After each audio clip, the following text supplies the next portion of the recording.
promises seemed to be pointing them towards the year 1844. And as these different communities of people studied their sacred books, they studied the Bible, the Gospel, the Quran, they kept finding this year, 1844, over and over again. And of course there were people who laughed at this and said, this is all nonsense. Nothing's going to happen. Why are you getting so upset about this? But some people were so sure about this that entire communities of people, particularly from among the Christian and Jewish communities in Europe and in North America, actually upped and left their homes and moved across the world to the Holy Land. The Jews beginning to return there in anticipation of the end times, and the Christians going there to prepare for the return of Jesus Christ. And these people lived there, and they settled, and they waited in the Holy Land. And 1844 came and passed, and nothing happened. The stars didn't fall, the mountains didn't crumble, Jesus Christ didn't descend from the heavens, and, well, the world didn't end. And this period, which was known quite famously at the time, even across newspaper headlines as the Great Awakening of 1844, actually went down in history as the Great Disappointment. And most of the world just forgot about it and moved on. Said, okay, mistake. But strangely, in the year 1844, one of the most significant world-changing turning points in the history of human civilization occurred. One day in 1844, the great American inventor Samuel Morse sent the world's very first telegraph message. And the day, really the moment that Samuel Morse sent this lightning speed, new form of communication, which really just shrunk the world in an instant. It kind of eliminated distance.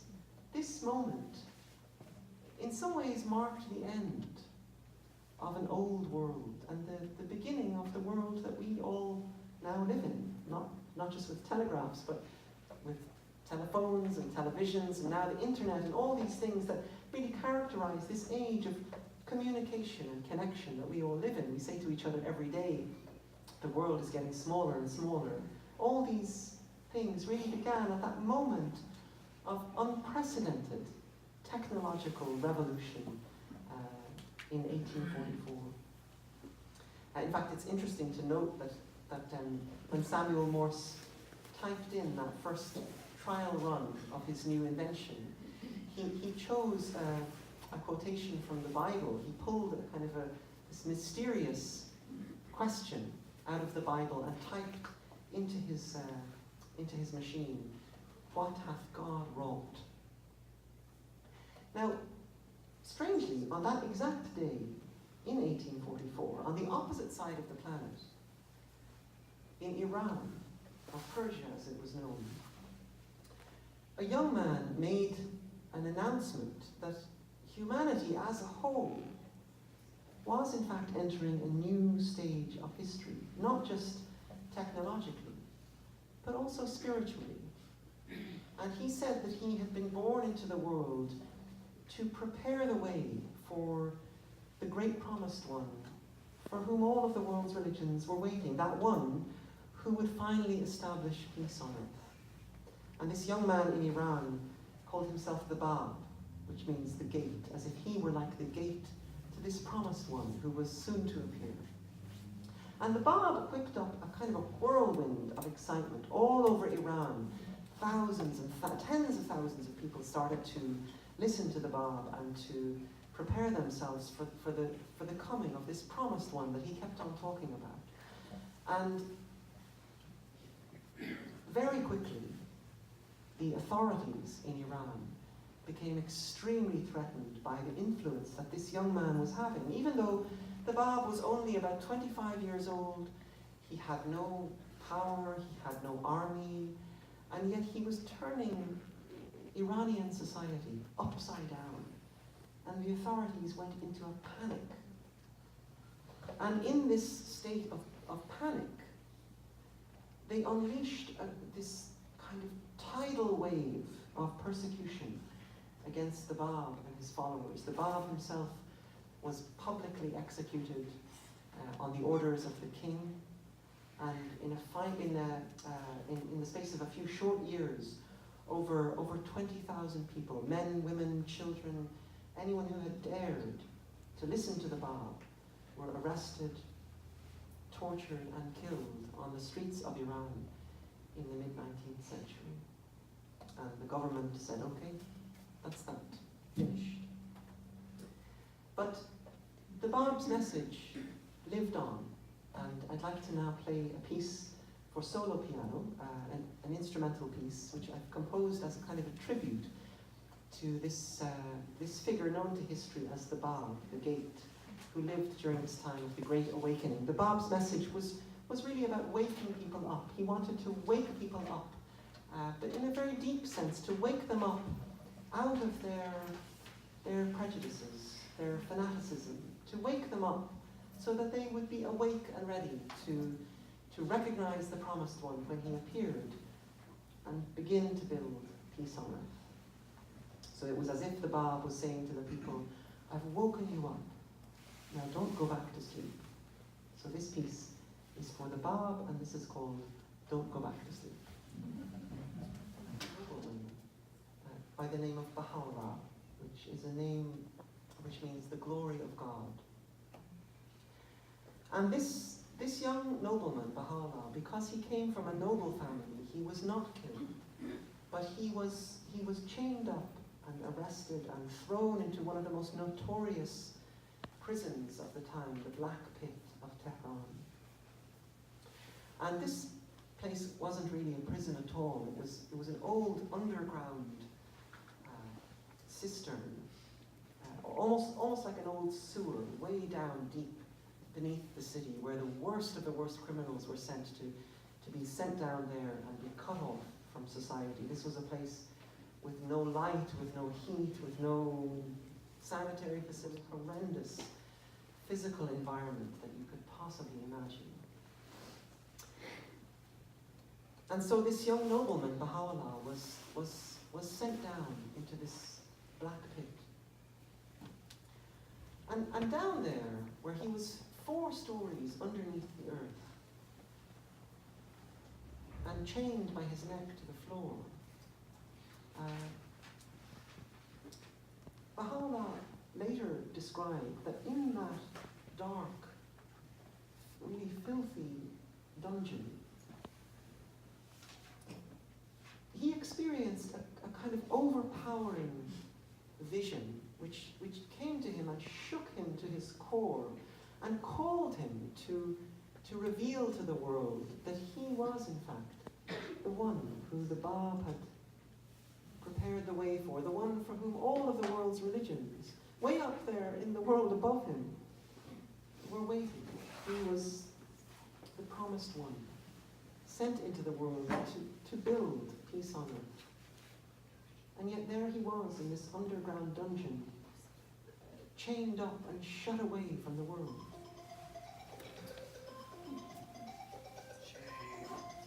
Without even a phone.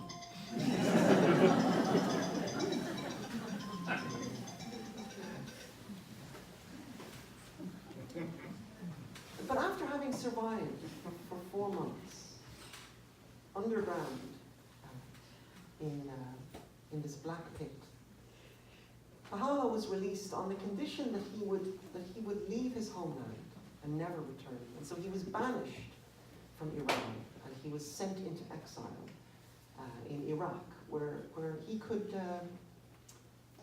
live with some degree of freedom, but his life would never be the same again. His entire home village back in Iran was burned to the ground, and he could never go home. And so Baha'u'llah lived in exile in Iraq, in the city of Baghdad, for the following 10 years. But for these 10 years, he actually told nobody about this experience that he had down in the black pit. He told nobody who he really was. Not even the scattered remaining followers of the Bab, who were so anxiously waiting for the promised one to appear somewhere soon. But he kept this a secret, and really with the wisdom of a mother who gradually introduces new foods to her baby as the baby becomes ready to receive them. Baha'u'llah began very gradually to introduce new concepts to the people around him in Baghdad. He began to teach the people through two ways.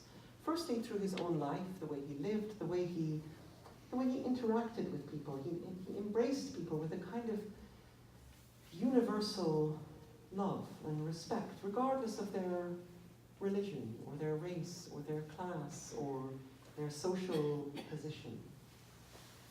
And secondly, through his pen, through the power of his written word. And from the moment that Baha'u'llah was released from the Black Pit and was banished from his homeland, from this moment, something happened inside of him. And this kind of ocean of inspired knowledge began to pour out of his mind into writings, into books and letters and prayers and poems and writings on all sorts of subjects, from religion and philosophy to science and medicine and the arts and music to economics and governance, down to the deepest mysteries of the human soul, this vast ocean of inspired writings. And these writings began to have such an effect on the people around him in Baghdad that the different communities in the city, communities who normally did not associate with one another, and in many cases really carried centuries of hostility and prejudice towards each other. These communities, through the influence of Baha'u'llah, began to not only accept each other, but to actually appreciate and value each other, and to see each other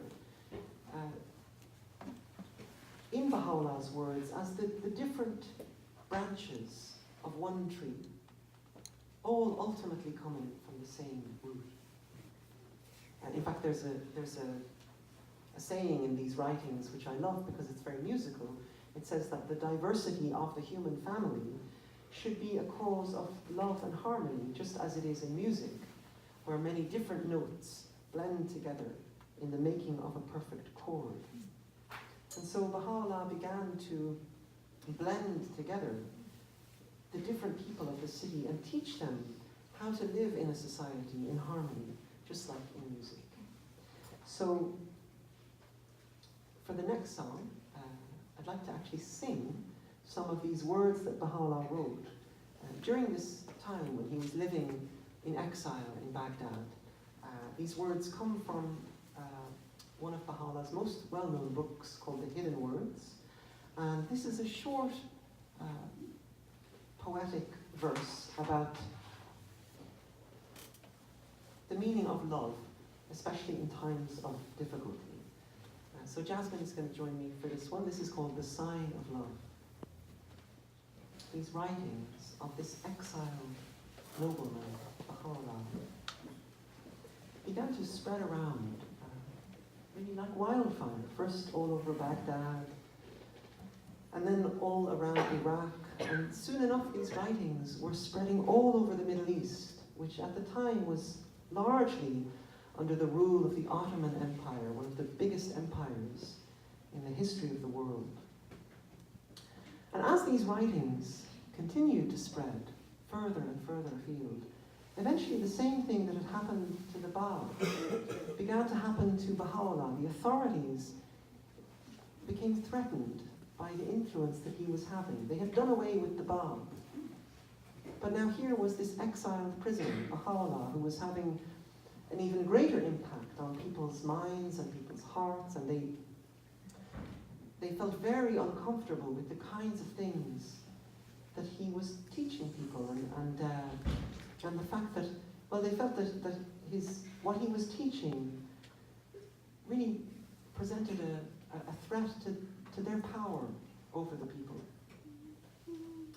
for example, Baha'u'llah was teaching people, first and foremost, he was teaching them that humanity is one, and that no race of people, no nation of people, is any more or less valuable than any other race or nation of people. In fact, there's a famous saying of Baha'u'llah. He said, "The earth is but one country, and mankind its citizens." And this was actually this is a sentiment that has almost become almost obvious in our time. It's almost become the sentiment of this interconnected age that we live in. But at that time, this was a very staggering statement to put into the world. This was at a time when in many societies there were large groups of people who were considered by their own societies as being less than human because of the color of their skin, or the religion of their ancestors, or the nation of their birth. So this was a very, really challenging idea to say that all mankind are citizens of the world. He was also teaching people that religion is one, and that all of the great world religions which have appeared throughout history at different times, in different places, in different ways, ultimately derive their inspiration, he said, from one heavenly source, from one God, like different chapters of one book unfolding throughout history, chapter after chapter after chapter, and that the founders of the great world religions, Abraham, Moses, Jesus, Zoroaster, Krishna, Buddha, Muhammad, he said these are like the sun which comes up one morning and it lights up the world, and we say it's Monday. And it comes up again the next morning, and it lights up the world again, and we say it's Tuesday. And it comes up the next morning, and we say it's Wednesday. And all of these days are different. They have different names, they have different characteristics. They even really play a different role in the big picture of the whole week as it unfolds day after day after day.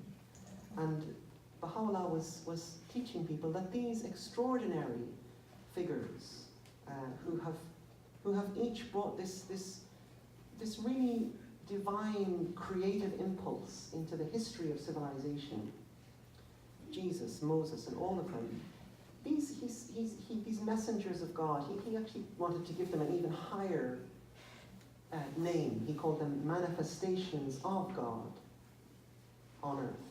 So he said that these are like this sun rising from age to age, really to enlighten humanity spiritually, to help us and guide us as we all kind of stumble and fumble around through life, trying to grapple with the big questions that we all share, these questions of what does it mean to be a human being. He was also insisting that in spite of the conflicts that have arisen between the great world religions, he was insisting that the true purpose of religion, however much it may be forgotten, is in fact to bring people together in a spirit of their common humanity, beyond their color or their nation or their class or their political opinion, to unite people at a much deeper spiritual level of their hearts is really the true purpose of religion. And he pressed this point to such a degree that he said that if religion ever becomes so distorted by man as to become a cause of hatred in the world or in our hearts, then really it's better not to have religion at all. So important was this principle.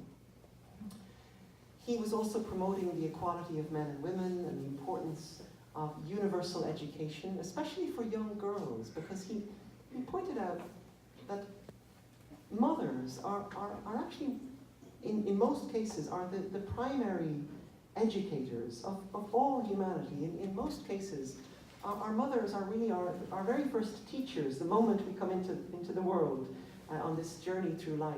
And so he really emphasized that the education of women really needs to take a priority in this day and age as civilization advances. And he pressed this point to such a degree that he said that as long as women are prevented from developing their potential and their talents and using using their talents to contribute to the affairs of society, as long as they are prevented from doing that, men themselves will be deprived of their own potential.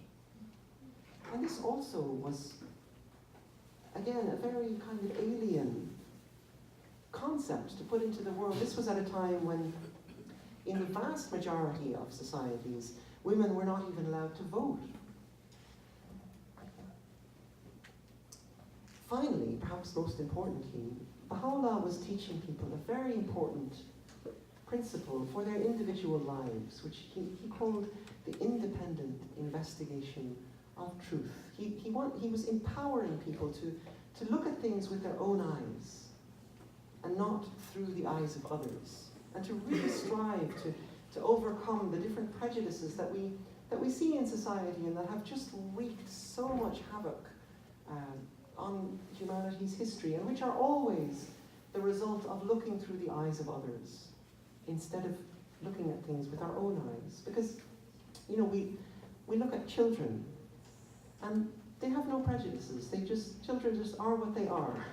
But we all grow up and we all acquire all sorts of prejudices, and through different experiences, fears that we have, different experiences that we have, and we have to constantly investigate them and overcome them in order to have a peaceful society. And Baha'u'llah was really asking people to eliminate every form of prejudice from their lives and their societies, and that the most effective way to do this was to investigate truth in all matters.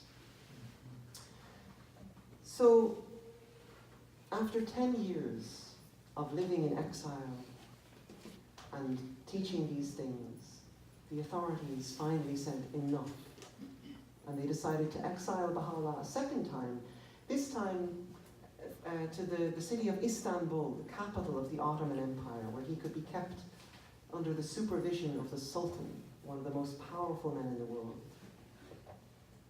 And on the eve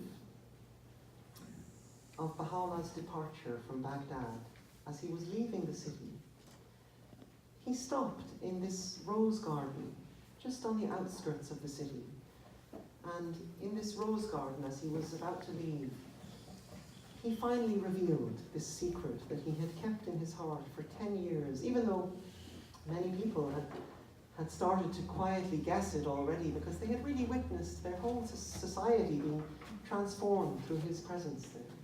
But for the first time, Baha'u'llah announced to the people around him that he was the one whom the Bab had prepared the way for, the one for whom all of the world's religions had been waiting for thousands and thousands of years. He was the promised one, and they didn't have to wait any longer. And he said that he was going to deliver to the world a new divine message that would bring an end to wars and would enable humanity to build universal peace. And that the great miracle of this message was that it would finally reconcile the world's great religions and bring humanity together as one united family. So this next piece is called Strange Miracles. Allah finally revealed that he was the promised one in this rose garden in Baghdad. And he announced his intention to unite humanity. And he was immediately then shipped off on this second exile from Baghdad to Istanbul, to the court of the Sultan. And in Istanbul, the same thing happened. More and more people started to hear about Baha'u'llah. His writings continued to spread, and people would come to find him and meet him, sometimes traveling long distances just to find who was the author of these words. And frequently they would be so affected by meeting with him in person that often his enemies would come to challenge him and to challenge what he was teaching. And they would leave as devoted friends. And so the authorities said to themselves, this isn't working.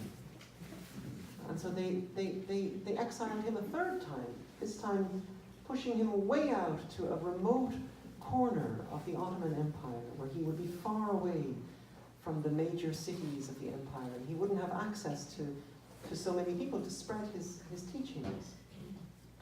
And way out there, way out at the edge of the empire, where really on the border of Europe, where in some ways his footsteps straddled the east and the west at the same time, from this place, Baha'u'llah began to openly announce his message to the entire world in the form of letters, which he wrote to the world leaders of the 19th century. And he wrote this series of very powerful letters known as tablets to Queen Victoria in England,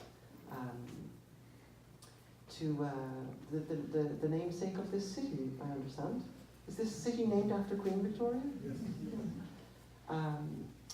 He wrote to Napoleon III in France. He wrote to the Kaiser of Germany. He wrote to the Tsar of Russia, the Emperor of Austria, the Sultan of the Ottoman Empire, the Shah of Iran. He wrote to the Pope in Rome. He wrote to the presidents of America.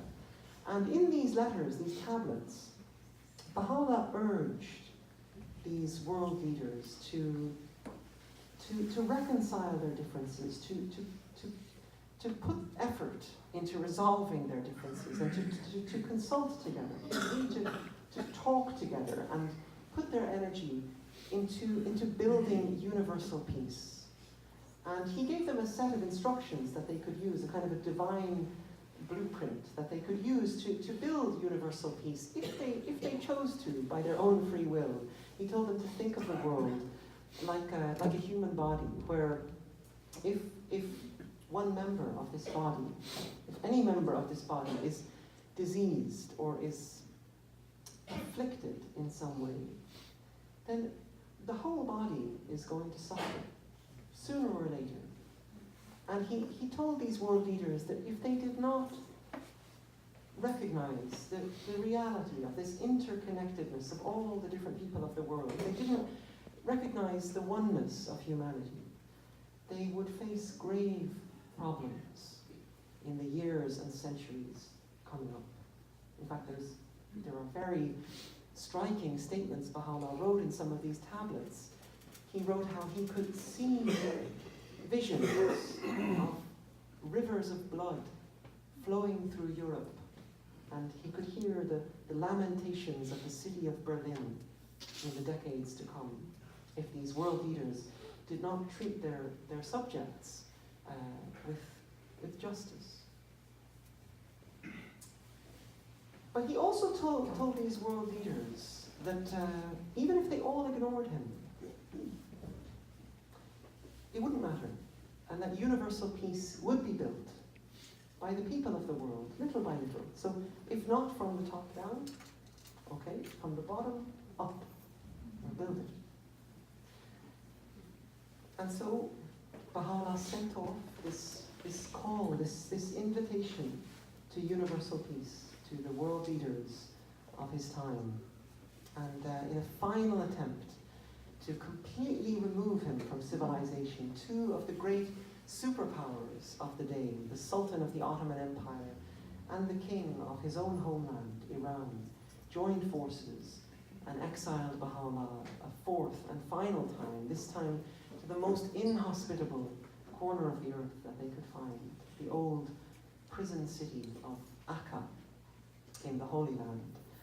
And this prison city, it was an old prison colony, but it was considered at the time to be a place just at the edge of civilization, at the edge of the world. It was a place that They said that Napoleon, in his attempts to conquer the world, stopped at the walls of Acca, because this was a place that was so foul and so disease-ridden that there was a proverb in the region that people used to say that if a bird flies over Acca, it drops dead out of the sky.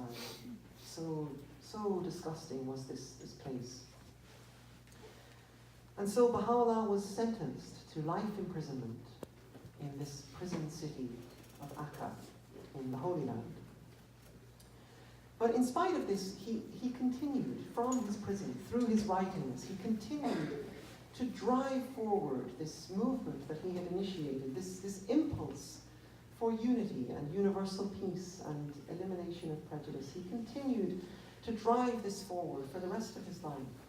And after 40 years of imprisonment and exile, and having never seen his homeland ever again, but having delivered his message to the world, really in spite of the colossal opposition that he faced from the superpowers of his time, he very quietly passed away in the Holy Land, just at the very end of the 19th century, still officially a prisoner of the Ottoman Empire. But strangely, what all of these superpowers didn't realize at the time was that the long journey that they had sent Baha'u'llah on, over a period of 40 years, sending him from one city to another city, from one prison to another prison, all the way from his ancient homeland of Persia to the Holy Land, where, you'll remember, all of those Christians and Jews were living and waiting. This long journey had actually all been foretold and written down step by step and place by place, thousands of years before, by the ancient Jewish prophets when they wrote in the Bible about a future when humanity will finally learn how to live in peace. So we obviously still have a long way to go in that direction. And on that note of this challenge of building peace, I would like to sing now a song which I've written for the Baha'i community in Iran. So even though Baha'u'llah's teachings spread out to all four corners of the earth, sadly the community of Baha'is in his homeland, Iran, still to this day face ongoing persecution, which has not ceased ever since 1844. And there are now many efforts to raise awareness about the persecution of the Baha'is in Iran. It was named at one point by Amnesty International as one of the most serious human rights violations going on in the world today, and yet a lot of the world isn't aware of it. So there are many efforts going on to raise awareness about this situation, and this song is a small contribution to that effort to let people know about the persecution of the Baha'is in Iran. Jasmine is going to join me for this song, which is called 100,000 Veils.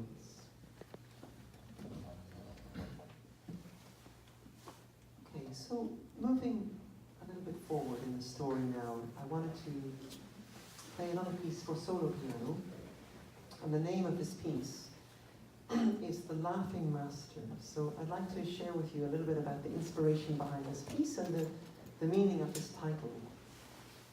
So, on the subject of this great challenge of building a more peaceful, united world, and I think that it's almost self-evident that we can't really have peace until we have a united world, until people are listening to each other and striving to understand each other and exchange ideas in a united way. Until that happens, we won't really have any kind of universal peace. And I think that part of the reason that this is such a challenge in the world today, it might even be the greatest challenge of this day and age, I think it's because, from some respects, the world does seem to be getting smaller and smaller every day, and more interconnected But at the very same time, from other respects, the world often seems to be becoming more and more sharply divided down so many different lines and barriers. And as time goes by, these divisions seem to be, in some cases, to be becoming more and more tense and sharp. And I think that more and more people in the world are really beginning to feel what I would call a very urgent need to find ways of building unity and understanding between people of different perspectives and different walks of life in the world. Now, I think that in the realm of religion, I think that religion being something that has the potential, if used in a healthy way, it has the potential to really unite people in a very profound, deep spiritual way. But I think that one of the great tragedies in the history of world religion is the fact that not only have the great world religions often been divided against each other, but what is perhaps even more tragic is the fact that often religions have become divided within themselves, and always, I would say, contrary to the wishes of their founders. And just from a personal perspective, I grew up in Ireland, and this particular kind of division was always like a noise going on in the background of my childhood growing up, because I'm sure many of you are aware that we had a long history of conflict between Catholics and Protestants in Ireland. And this conflict became so severe and so all-pervasive that it became known simply by one word: the Troubles. And even people outside of Ireland knew exactly what you were talking about if you spoke about the Troubles. This meant this conflict in Ireland. And thankfully now, through a lot of effort and a lot of international assistance, all of that violence that went on in Ireland and that terrorism that went on for so long has now all been channeled into dialogue. And Ireland is now actually a very peaceful and lovely place. So please do come. But this conflict actually went on in different forms. It went on for hundreds of years between these two communities of people who essentially share the same faith. They are all Christian, and yet because they have different views about their faith, they have had their conflicts. And I think that this is we see this kind of conflict happening in many different parts of the world and within many different religions. So I think that so in order to prevent this kind of conflict, Gary, would you mind just turning the guitar right down? I'm actually gonna switch the piano so you can actually turn that down. In order to prevent this kind of division from ever happening again, Baha'u'llah did something which is really quite unique in the history of world religion. He wrote a will in his own hand. And in this will, he named somebody to come after him, to help his followers, to guide his followers and help them to be united. And this person, this successor, was his son, whose name was Abdul-Baha. And Abdul-Baha had really been Baha'u'llah's closest friend. He had actually shared with his father the 40 years of imprisonment and exile, ever since he was a little boy. When he was about 8 years old, his father was arrested, and he lost everything, and he went into exile with Baha'u'llah, and he was with him more or less the whole time, and he knew Baha'u'llah better than anybody else. And so it was as if Baha'u'llah was saying to this community of people that he had drawn together, people coming from many different religious backgrounds, different perspectives, different philosophical views, people he was drawing together and teaching them how to build a harmonious society. It was as if, like those different musical notes, it was as if he was saying to all those people, after I'm gone, if you have disagreements about my teachings, if you have clashes, you don't fight. You turn to my son, Abdu'l-Baha, and he will help you to be united. And really, if the purpose of the Baha'i community is to build unity in the world, it can't really do that unless it's united in itself first. And so Abdu'l-Baha was really like a gift from Baha'u'llah to keep the Baha'i community united, working together as one, even on a growing, increasingly complex global scale. Now, even though Abdu'l-Baha was not the same as his father, he was not another manifestation of God, he still holds a very important place in the history of the Baha'i faith, and he's often referred to as the master. In fact, even Baha'u'llah himself referred to his own son as the master, because Abdu'l-Baha was his whole life was this kind of masterful example of how to take all these writings of Baha'u'llah, this ocean of writings about love and unity and generosity and progress, and translate them into action, into the practical, unpredictable reality of our daily lives.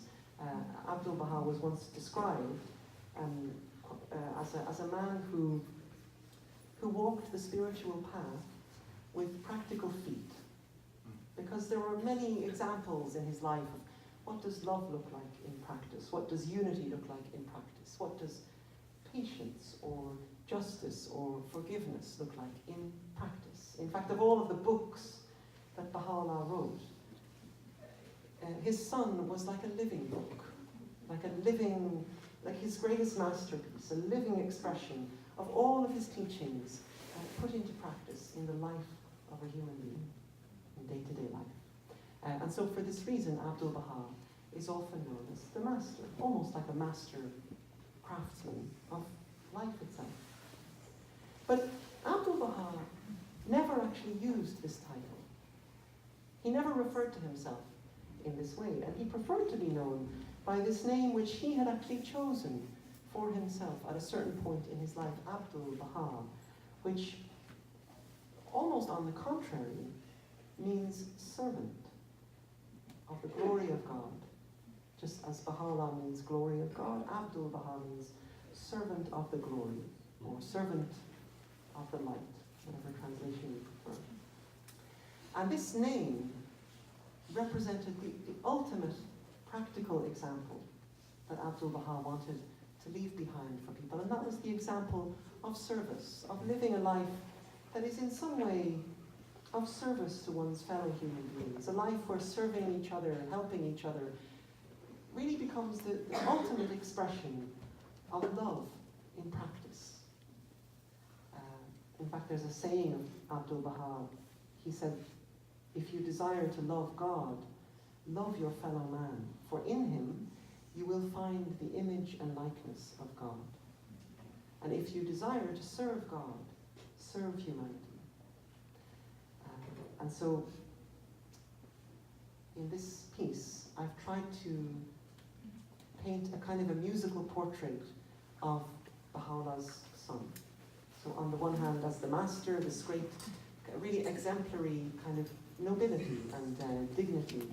And at the same time, this very exemplary lightness and joyfulness and humility and a very simple desire to live a life that is of service to humanity. So, in spite of the fact that he spent the majority of his life in prison, Abdu'l-Baha was well known for his great sense of humor. So I've called this piece The Laughing Master, because everybody referred to Abdu'l-Baha as the master, but he always longed to simply live a life as a servant. So, in the beginning of the 20th century, several years after Baha'u'llah had passed away, a revolution broke out, and the Ottoman Empire was overthrown. In fact, this was really the beginnings of modern-day Turkey, and this revolution had enormous implications for the state of the Middle East today, the fall of the Ottoman Empire. And as a result of this revolution, all of the prisoners of conscience of the Ottoman Empire were released, including Abdul-Baha, who had actually remained in the prison city for many years after Baha'u'llah had passed away. And now, at almost 70 years of age, having spent really his entire life in prison and exile, and really having known no other life, Abdul-Baha, finally free, stepped out of the prison city and set out to bring his father's message, this message which the kings and rulers of the world had either ignored or had actively suppressed. He set out to bring this message to the people of the world directly. And so, on his release from prison in the early 20th century, Abdul-Baha set out on these historic travels, which lasted for about 3 years. He came out from the Holy Land. He traveled across Egypt and up into Europe. He traveled all over France and Italy and Germany and Switzerland and England and Scotland. He came to North America. He traveled all over Canada and the US.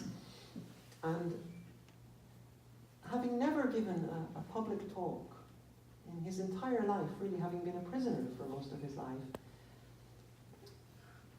Abdul-Baha moved from place to place, from town to town, giving hundreds and hundreds of public talks in all sorts of places, in churches, in synagogues, in universities, in public libraries, in private homes, speaking about the life and teachings of his father. And he spoke about all of these things. He spoke about Baha'u'llah's teachings on the oneness of humanity, the oneness of religion, the equality of men and women. He spoke about how back in the Middle East, Baha'u'llah had taught people how to love one another, no matter how different they were. He spoke about Baha'u'llah's call to the world leaders, this call for universal peace. And he also spoke about the great difficulties that Baha'u'llah and the early Baha'is had faced. The periods of imprisonment down in the Black Pit and later on in the prison city, and the long years of exile in Baghdad and all around the Ottoman Empire, all the 40 years of persecution, all the way back to the time of the Bab, back in Iran in 1844. He spoke about all of these things, and a great many other things too. In fact, I always say to my friends, if you want to know what the Baha'i faith is, read the talks of Abdul-Baha, because as he traveled through so many different countries and met so many different people, there was really something in his talks for everybody. But if you read these talks, you'll find that in spite of the broad range of subjects that Abdul-Baha spoke about on his travels, you'll find that there is a kind of a common tone that just colors everything that Abdul-Baha said and did in the way he approached people. Somebody once remarked that if you were to summarize the teachings of Baha'u'llah, if you were to describe the Baha'i faith in one word, that word would in fact be encouragement. And this was the tone, this was the quality that just characterized everything that Abdul-Baha said and did throughout his life, in prison, after prison, with friends, with enemies, wherever he went and wherever he met. He would focus his attention on whatever was good about people.